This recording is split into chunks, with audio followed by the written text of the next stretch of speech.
लड़का में मोहब्बत हो गई। तब तो वलहन के मजा हो गई।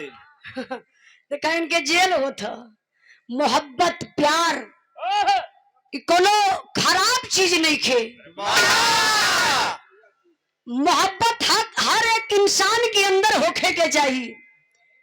प्यार से ही जमाना चलत बा, नफरत से नहीं। लेकिन हम बताइला प्यार का सही तरीका, सही स्थान, सही यूज होखे के चाहिए। पहले इस्तेमाल करो फिर विश्वास करो। देखा प्यार के कंपनी बना लल है। सरफ साबुन एक बार कचार दो, करे बार फिर इस्तेमाल करा। देखी कोनो लड़की प्यार कैले बा, अपने आशिक से फोन पर बतावत बा, कहत बता कहले बा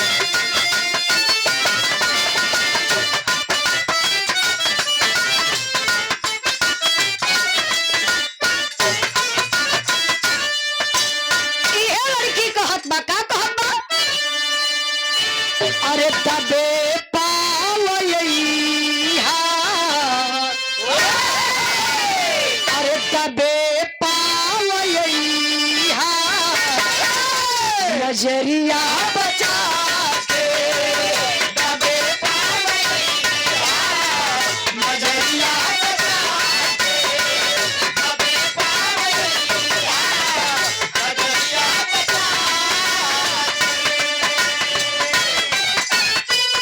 जवानी का भाला, जवानी का भाला,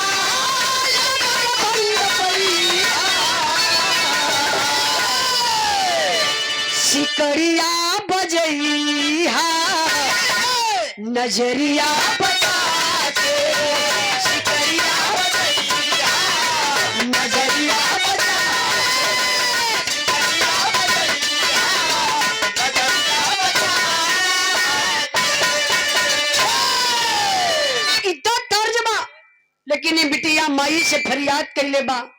नैया मझधार में बा, खेल के किनार करा माई।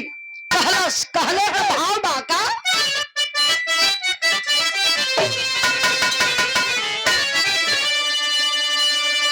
अरे दया कैलो मैया,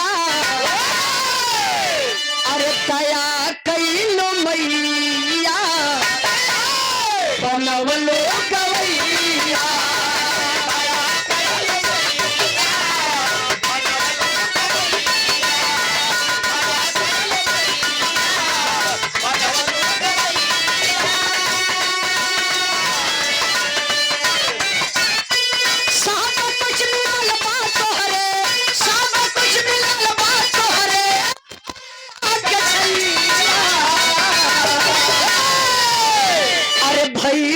सहैया नवलो गवैया।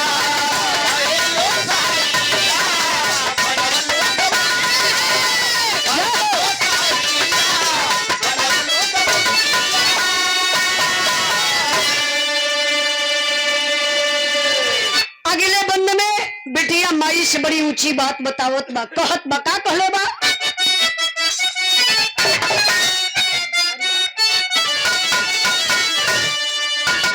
मैया एगो दया करिया हमारा पे विशेष हो,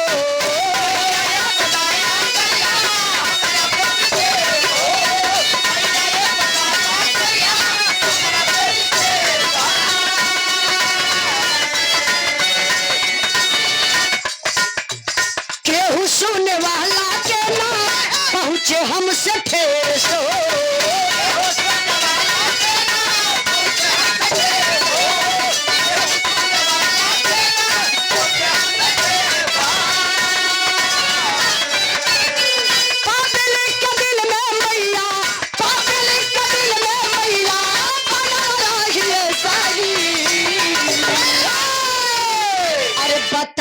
सब उपैया बनवलो गवैया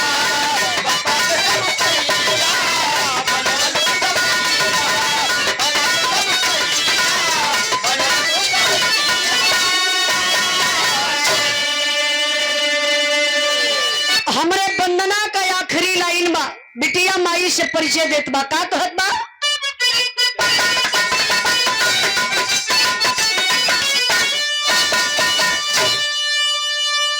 जान माई बाबू दिहला रखल हो संभाल के